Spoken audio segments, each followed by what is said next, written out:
Hello बच्चों, welcome back to my channel. और आज हम कर रहे हैं कि जनरल फॉर्म ऑफ इक्वेशन को हम डिफरेंट स्टैंडर्ड फॉर्म्स में कैसे कन्वर्ट कर सकते हैं। तो शुरू करते हैं वीडियो को और जनरल फॉर्म को कन्वर्ट करते हैं डिफरेंट फॉर्म्स में। हाँ जी, अब जनरल फॉर्म क्या होती है? जनरल फॉर्म ऑफ इक्वेशन है ax plus b y plus c is equal to zero, where बच्चे जो a और b बोथ ज़ीरो नहीं होने चाहिए। स्लोप इंटरसेप्ट फॉर्म क्या होती है? y minus y one is equal to m into x minus x one form. ठीक है, इसका मतलब y के साथ यहाँ पे ये जो है ये गिवन टर्म है, इसको हमने क्या लिखना है? कांस्टेंट। तो मैं इस फॉर्म को ax plus b y plus c को कैसे लिख रही हूँ? B y plus c is equal to minus a x. ठीक है, y के साथ कुछ नहीं है, यूनिट है। ठीक है, तो यहाँ पे मैं b से डिवाइड कर रही हूँ इसको। ठीक है, तो ये फॉर्म बन गई। अब फॉर्म क्या बनानी है? y minus y one. तो यहाँ पे प्लस नज़र आ रहा है, तो मैं इसको कैसे लिखूँ? इस तरह से, is equal to m into x minus x one. अब यहाँ पे माइनस ए बाई बी आप क्या लिखोगे? बाहर। ठीक है जी, क्लियर है। और x माइनस क्या लिखोगे? ज़ीरो। ठीक है, सो ये आपकी क्या बन गई? Slope intercept form. यहाँ पे आपकी स्लोप किसके इक्वल है? माइनस ए बाई बी के। ये हमने फार्मूला पढ़ा भी है कि coefficient of a divided by coefficient of coefficient of x divided by coefficient of y, साथ में नेगेटिव साइन, ये स्लोप होती है। और इंटरसेप्ट आपका क्या बनता है? Minus c by b means constant divided by coefficient of y, उसकी नेगेटिव वैल्यू। ठीक है, इस तरह से आप स्लोप इंटरसेप्ट फॉर्म बनाते हो। अब हम कर रहे हैं इंटरसेप्ट फॉर्म। अब हम जर्नल फॉर्म की जो इक्वेशन है, लाइन की इक्वेशन, इसको इंटरसेप्ट फॉर्म में क्या करना चाहते हैं? कन्वर्ट। आपको पता है इंटरसेप्ट फॉर्म इस तरह से होती है, इट मीन्स एक्स वाई एक तरफ पे है और उसके राइट हैंड साइड पे क्या होता है? वन। यहाँ पे राइट हैंड साइड पे सी है, तो मैं सी कहाँ पे ले आई? डिवाइड करके नीचे, तो ये बन गया वन। अब x के साथ ऊपर क्या है? वन। y के साथ ऊपर क्या है? वन। तो अगर मैंने x के साथ ऊपर वन लेना है तो a मैं कहाँ ले आई? नीचे। ठीक है, तो यहाँ पे देयरफॉर x इंटरसेप्ट आपका क्या बन रहा है? इस केस में देखिए c बाय a। ठीक है, और y इंटरसेप्ट क्या बन गया आपका? c by b। ठीक है, तो ये आपकी क्या बन गई? Intercept form. Next form reduce करते हैं। हाँ जी, अब हमने रिड्यूस करना है to normal form. Normal form हमें पता है क्या होती है? X cos omega plus y sin omega is equal to p. ठीक है, क्लियर। अब हमारे पास जनरल इक्वेशन क्या है? जनरल इक्वेशन है हमारे पास a x plus b y plus c is equal to zero. ठीक है, अगर मैं कहूँ ये और ये आपस में इक्वल हैं, ठीक है, इक्वलेंट है, तो इस केस में माइनस पी को इधर ले आऊँ तो आपका ए किसके इक्वल बन रहा है? मतलब प्रोपोर्शनल है या इक्वलेंट है। तो ये क्या बना आपका? Cos omega over a is equal to sine omega over b is equal to minus p over c. क्या है? कॉज ओमेगा, ओमेगा निकालना है और पी हमें चाहिए। ठीक है ना, ये दो चीज़ें चाहिए। सो पहले मैं इन दोनों से क्या निकाली हूँ? Cos omega is equal to minus a p by c and sine omega is equal to minus b p by c. ठीक है, सो पहले पी निकालते हैं कि क्या बनता है। So squaring and adding one and two means one square plus two square करूँ तो क्या बनेगा? Cos square plus sine square omega that is equal to one. And इनकी राइट हैंड साइड क्या बन गई? A square p square over c square plus b square p square over c square. So that is equal to p square over a square plus b square over c square. ठीक है, तो निकालना क्या है? Perpendicular इसकी form. तो ये क्या बना? सी ओवर। ठीक है, तो पी मेरे पास क्या बन गया? Plus minus root C square over a square plus b square. इसको हम क्या लिख सकते हैं? Plus minus c over a square plus b square का रूट। ठीक है जी, क्लियर है। सो ये मेरे पास क्या बन गया? पी। क्लियर। अगर तो सी पॉजिटिव है, ठीक है, तो आपका जो परपेंडिकुलर डिस्टेंस आ रहा है वो पॉजिटिव आएगा, और अगर आपका सी लेस देन 0 है तो आपका परपेंडिकुलर डिस्टेंस नेगेटिव में आएगा, मतलब नीचे की तरफ से वैल्यूज़ लेंगे। ठीक है जी, अब इसको सॉल्व करते हैं आगे। हाँ जी, अगर केस c ग्रेटर देन 0 है तो मैं यहाँ से पॉजिटिव p ले रही हूँ, ठीक है, इसको छोड़ रही हूँ। सो अगर ये पॉजिटिव है तो बेटा कॉस ओमेगा और साइन ओमेगा में cos omega and sine omega में p की वैल्यू पुट करोगे तो ये आपके कॉस एंड साइन आ गए। इसी तरह अगर c लेस देन 0 है तो यहाँ नेगेटिव आ जाएगा, तो यहाँ पे क्या बन जाएंगे पॉजिटिव, यहाँ क्या बन जाएंगे पॉजिटिव। ठीक है जी, क्लियर है। सो अगर मैं इनकी वैल्यूज़ को पुट करूँ किस में, इस इक्वेशन में, ठीक है, सॉरी इस इक्वेशन में जिसमें हमें कॉस ओमेगा और साइन ओमेगा किस फॉर्म में निकल रहा है, ए बी एंड सी की फॉर्म में, तो मैं इसको पुट कर रही हूँ। Therefore equation in normal form आपकी क्या बनेगी, तो यहाँ पे मैं क्या लिख रही हूँ, p साइन की और कॉस की वैल्यू मैं पुट कर रही हूँ। अब मेरे को पता है p किसके इक्वल है, plus minus c over this. ठीक है, अगर c आपका पॉजिटिव है, ठीक है, ग्रेटर देन है, तो p भी आपका क्या बन रहा है पॉजिटिव, मतलब आंसर क्या बन रहा है दिस। ठीक है, क्लियर है मेरी बात। और अगर p आपका क्या है नेगेटिव है, पर इस केस में इसके पॉजिटिव होने पे ये वैल्यूज़ आपकी क्या बन रही है नेगेटिव।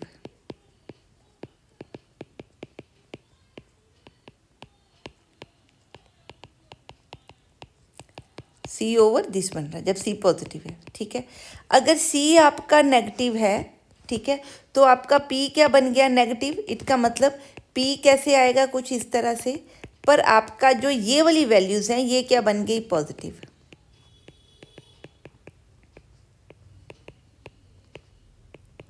ठीक है, यही हमने निकाली थी।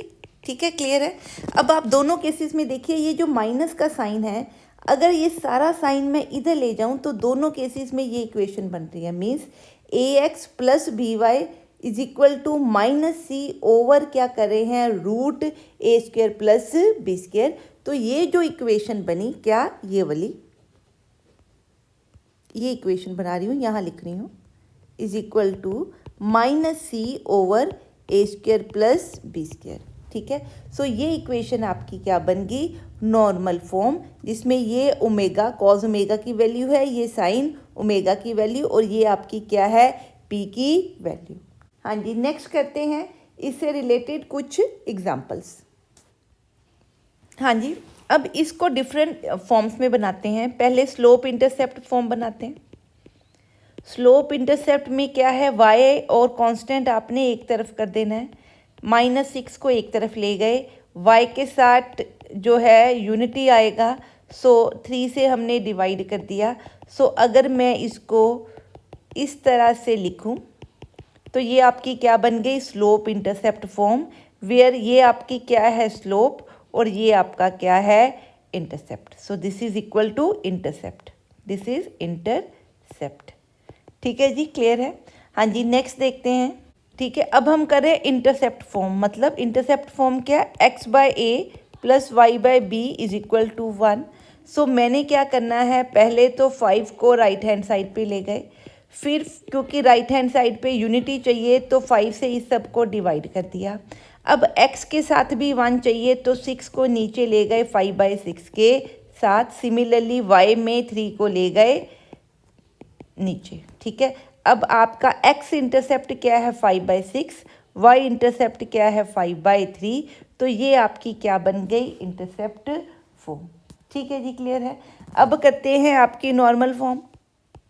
हाँ जी, नॉर्मल फॉर्म में हम क्या करते होते हैं, नीचे क्या कर देते हैं स्क्वायर रूट कर देते हैं किसका, ए स्क्वायर प्लस बी स्क्वायर का हर टर्म के साथ। सो वही आपकी क्या बन जाएगी नॉर्मल फॉर्म। ठीक है, यहाँ पे देखिए a कितना है हमारे पास 6, b हमारे पास कितना है 5। सो मैं रूट ए स्क्वायर प्लस बी स्क्वायर निकालूँ तो क्या बनेगा रूट 36 प्लस 9 दैट इज़ 45। ठीक है, सो इसको मैं 9√5 भी लिख 3√5 लिख सकती हूँ। ठीक है जी, क्लियर है। देयरफॉर आपकी नॉर्मल इक्वेशन क्या बनेगी, 3x plus 6y minus 5 this whole divided by 3√5। ठीक है, अब इसको सॉल्व कर सकते हैं। It is 2x 5 divided by √5 plus y over √5 is equal to √5/3। इसको सॉल्व किया सिर्फ। ठीक है, तो ये आपकी क्या बन गई, नॉर्मल फॉर्म। ठीक है, क्लियर है। ये आपका कॉस ओमेगा, ये आपका साइन ओमेगा, और ये आपका क्या बन गया, p। ठीक है, क्लियर है। हाँ जी, नेक्स्ट हम देखते हैं। हाँ जी, अब हमने करना है reduce this equation in the normal form. ठीक है, नॉर्मल फॉर्म में हमने क्या किया था अभी, ये हमने a माना, b के साथ क्या माना है 1, तो इसको कुछ इस तरह से लिख देते हैं। ठीक है, सो ये आपका a है, b क्या है 1 और c क्या है -2। सो हमारे पास नॉर्मल फॉर्म के लिए हमें क्या चाहिए होता है, √a² plus b², that is equal to 3 + 1 is equal to 2। ठीक है, सो ये नॉर्मल फॉर्म के लिए इस सब को मैं किससे डिवाइड करूँगी, 2 से। √2 मीन्स इस सब से क्या करना पड़ेगा, डिवाइड। फॉर्म हमने पढ़ ली है, इस तरह से लिखते हैं।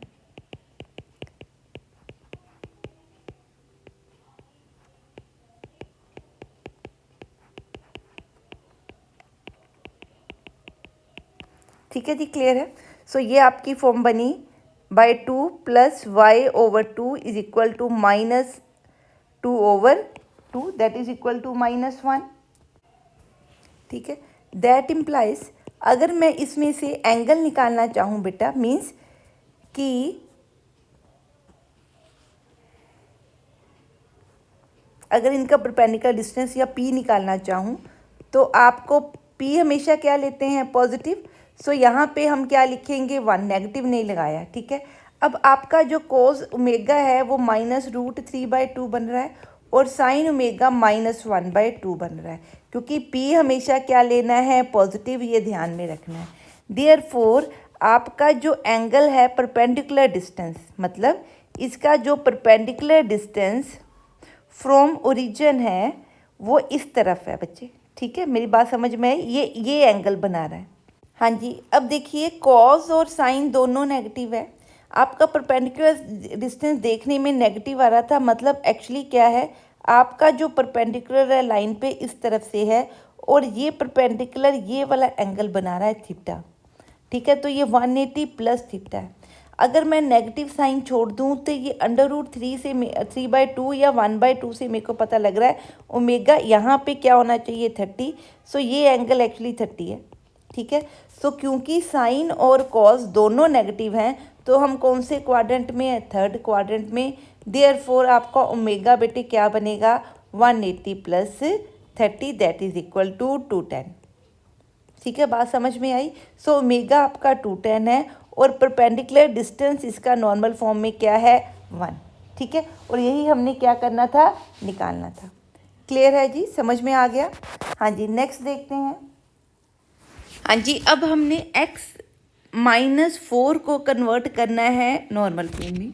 हमें पता है कि ये आपकी स्टैंडर्ड फॉर्म होती है। ठीक है, जब इसको नॉर्मल फॉर्म में कन्वर्ट करते हैं तो क्या करते हैं, एक्स वाई एक तरफ रखते हैं, कांस्टेंट एक तरफ, और नीचे जो स्क्वायर करते हैं x² y², एक्स और y के कोफिशिएंट्स का, और उसका रूट लेके सबसे क्या कर देते हैं, डिवाइड कर देते हैं। ठीक है, अब इस केस में आप देखिए a आपका कितना है, 1, b आपका कितना है, 0, और c आपका कितना है, -4। अब इसको कैसे लिखेंगे, 1 0y इज इक्वल टू 4। ठीक है, अब इसको किससे डिवाइड करना है, डिवाइड बाय 1² प्लस 0² से, इज इक्वल टू दिस। ठीक है, तो ये बना x/1 plus y/1 is equal to 4/1। ठीक है, यही बन गई। यहाँ पे आपका cos ओमेगा भी क्या बन रहा है, 1। ठीक है जी, क्लियर है। और साइन ओमेगा आपका क्या बन रहा है, देखिए ये वाली वैल्यू। ठीक है, ये क्या बन रही है, 0, और आपका p किसके इक्वल है, 4 के इक्वल। सो ये चीज़ आपकी cos ओमेगा होती है, ये आपकी साइन ओमेगा, और ये p। सो परपेंडिकुलर 4 है, cos ओमेगा 1 है, साइन ओमेगा 0, दोनों पॉजिटिव फर्स्ट क्वाड्रेंट है, तो क्या होगा, साइन आपका थीटा कितना होगा, 0 के इक्वल। ठीक है। वैसे इस लाइन से भी पता कर रहे हैं कि ये लाइन क्या है, परपेंडिकुलर टू एक्स एक्सिस। ठीक है जी, क्लियर है। सो यहाँ थीटा मेरे को क्या मिला, 0। ठीक है जी, क्लियर है, समझ में आ गया कि इसको सम को कैसे करेंगे। ठीक है, so this is how you will solve the sum. ठीक है, तो यही आपकी क्या बनी, नॉर्मल फॉर्म। हाँ जी बच्चों, इस वीडियो में बस इतना ही। नेक्स्ट वीडियो में करेंगे angle between the two straight lines when the slopes of the lines are given. So till then आप इन क्वेश्चंस को प्रैक्टिस कीजिए और अपने डाउट्स कमेंट सेक्शन में भेज। अगर आपको मेरी वीडियोस पसंद आ रही हैं तो प्लीज़ इन वीडियोस को लाइक करें, चैनल को शेयर करें और चैनल को सब्सक्राइब करें। मिलते हैं नेक्स्ट वीडियो में। Till then study hard, stay safe and have a nice day.